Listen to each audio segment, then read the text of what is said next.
Hey there, it's Slay, and today I wanted to talk about another movie. This one I mentioned before, but I said I wanted to watch Jaws first, and that didn't end up happening, and I wanted to do this before I lost the motivation, so here goes on a more detailed movie review than the last ones I did, where I just picked apart the writing and the characters. This is going to also involve directing and various choices made in the process of filming. So, when I watched Backcountry for the first time, I did not enjoy myself, and when that happens, I have to go back and assess why. Unlike Seven Sisters or The Circle, where I had a problem with the message that I could easily break down, Backcountry left me disoriented because of its tone and pacing. These are caused by directing choices rather than writing, so it was a lot harder for me to break it down, as I don't normally notice these subtle elements to such an extreme where it ruins something for me. Backcountry is the story of a city couple on what's supposed to be a modestly romantic camping trip gone creature feature horror. The allegedly cute vibes set up in the first and second act were perhaps undercut for me by the familiarity of the scenes. The movie was shot relatively close to where I grew up, which is in Muskoka, but I think it was in Petawawa. I forget exactly where they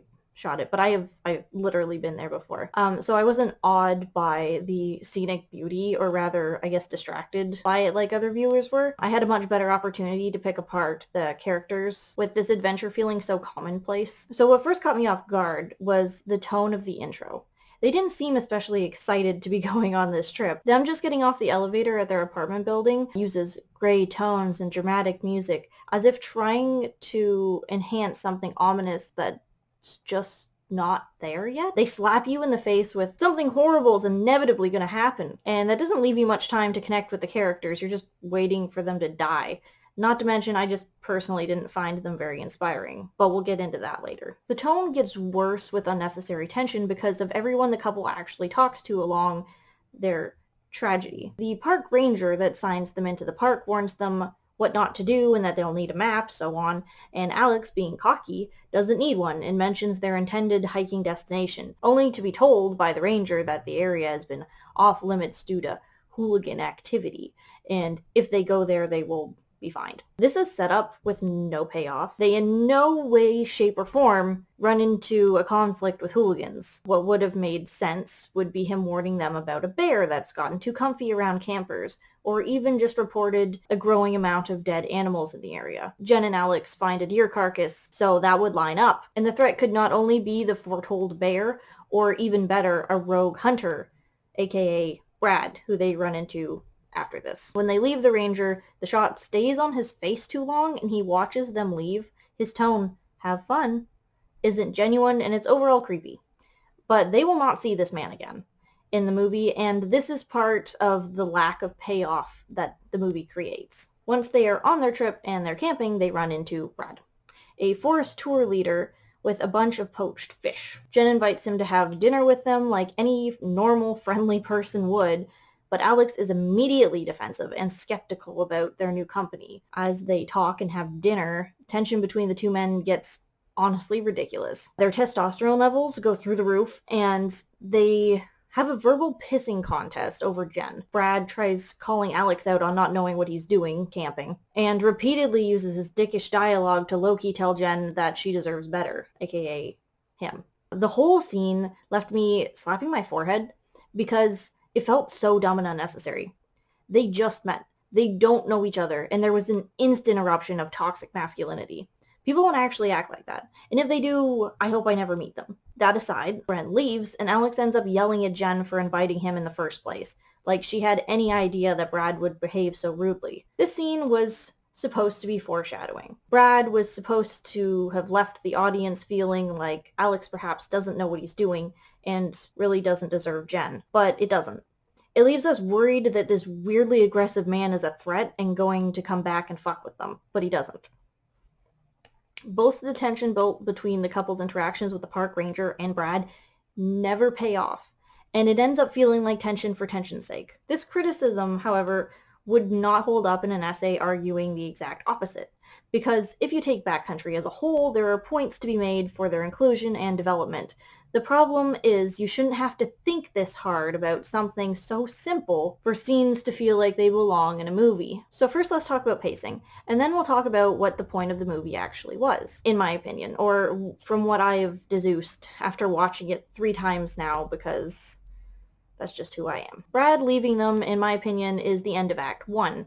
Act 2 involves Alex and Jen just literally hiking and camping, having cute moments, and Alex running into foreshadowing like a footprint of, like a bear footprint, a snap tree, a dead animal. Act 3 starts when they get lost, I suppose. So I drew this timeline up against the play bar to mark the transitions and better display how weird the pacing is. This is 100% spoilers because I'm showing you and talking about the timeline, so if you intend on watching this movie ever, stop here. Here, I don't know if this is actually going to show up very well. Why is it so hard to hold a timeline straight? Am I dumb as heck? Yes, I am dumb as heck. Okay, great. So anyway, here I've marked the most notable moments. I wish I could see what I was doing. This is where they meet the ranger. It's a very small little conversation. And then after a little bit, they run into Brad. Brad takes up this much of their time. It is completely filled with Brad being a dick, building tension between characters. And that ends around a third of the way through because I didn't include them arguing about him afterwards in the zone. So meeting everybody, Brad, so on and so forth. Tension between human beings in this movie ends about a third of the way through the movie. And that's not all that weird, except that they get lost before halfway through the movie. This is when they get lost. They then spend a solid fourth of the movie reconciling with their situation before the climax. Alex is actually a terrible camper, and they get screwed. He hides Jen's phone on her in the car because he didn't trust her not to use it on their romantic trip, in which he intended to propose. He dropped a canoe on his foot and lost a toenail, arguably infected, and left a bloody sock outside their tent, which also arguably interested the bear in the first place. Not that he's really been around. We've got a couple hints of it, but nothing sizable. Alex didn't bring a map because he's too good for that.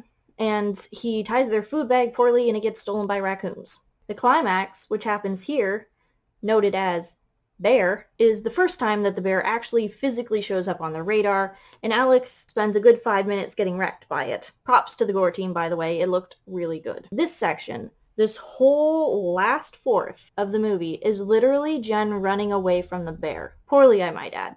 The first thing she does is tumble down a hill and get a concussion by smashing her head off a rock. Shots are blurry and the music is long, dramatic notes meant to stress her situation. Until the last bit where the music gets weird, it makes it feel like it's going to be some kind of like redemption event, but really she's just continuing to stumble around until she finds Brad's tour group in the end. Brad has been absent for so long, and the setup of his conflict with Alex was so dumb that it's not fulfilling he's the one who rescues her. I would have preferred literally anyone else. It didn't matter. It didn't matter who found her at this point. The point is just that she got found. It's not enhancing the plot at all. So do you see how long of the movie is spent with her fuzzily running around away from the bear? As you can see, the pacing and the tone threw me the fuck off. But what it all comes back to for me is always the message and the character development. So what was the point of the story? Was it just a tragic movie based on a true story? Which, yes, it is based on a true story. It's come up in our newspaper a couple times, something like this happens, and it's shitty, but not very common. Anyway, the answer to the question is that I'm going to go with no, because they put more effort than can be easily visible into setting up Alex as incompetent. When Jen is escaping, she uses both the bear spray and the flare she brought with her to keep it away, things which Alex blatantly made fun of her for bringing at the start of the trip. Backcountry is a story of hubris. Alex is killed and Jen gets to live because of the choices they made individually, and he truly did not deserve her. In these stories, though, we're supposed to feel sympathy for the protagonist, the tragic hero, because of the inevitability of it all. But I really didn't. Alex intentionally and repeatedly made bad decisions. That doesn't make me feel bad for him when his fate arrives.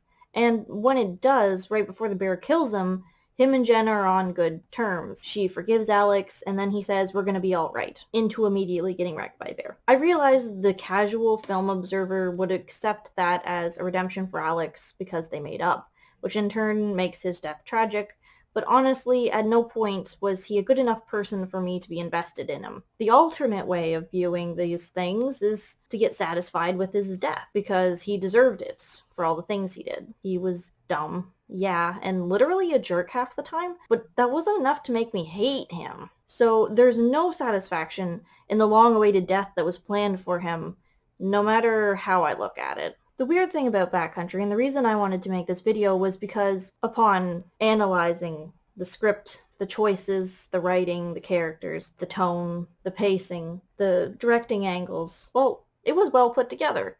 It was very intentional.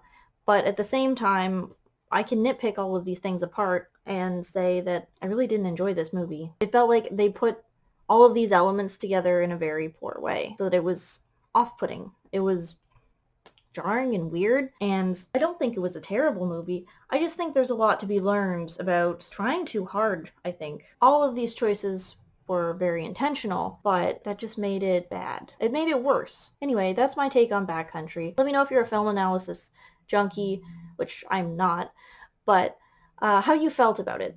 I looked for other reviews on it and I couldn't find any, so I was wondering what people really had to say about the choices of the directing, writing, characters, so on and so forth. Because the only one that I saw was of a chick talking about it and literally crying because it was so sad that this happened. She was just saying that she enjoyed herself and that it was good, but she didn't pick apart really what made it good for her, and the things that she gave as examples for it were the things that I had a problem with, mostly because I thought too hard about it. But anyway, let me know how you felt about it. Did you watch it? How'd you, did you find this pacing odd? I would have been more satisfied if in the end Brad had have been a problem somehow, or any of the setup that they'd made had eventually paid off. The bear is made to feel like a force of nature, and a bear is not a force of nature. And it's also not a fated thing. It was kind of an in-between, because either you take into account that there was setup for it because of everything Alex did, or you just say this was sad and always going to happen in the first place, which is how they treated the intro in the tone. So which kind of story was it? Well, thanks for watching another movie critique or review, analysis, whatever kind of weird discussion this is I'm trying to have. And stay tuned. I have been watching a lot of movies, and I've been finding more and more that I have a lot of problems with the choices that are made in making the movies. So it's just going to become a much more prominent part of the channel than I intended. And I'm sorry. But I will get around to reading books. I am getting around to reading books. Watch me. I'm going to be doing NaNoWriMo, so I'm going to get more involved in the writing community that way, and hopefully, find me on Twitter or Insta or something. Handles in the below part. Communicate with me about things. Okay, anyway, thanks for watching, and bye. Final note, I also would have been more satisfied if in the ending Brad was actually a werebear and it was him the whole time. That would make all the pacing and tension make sense. That's all. Okay, bye.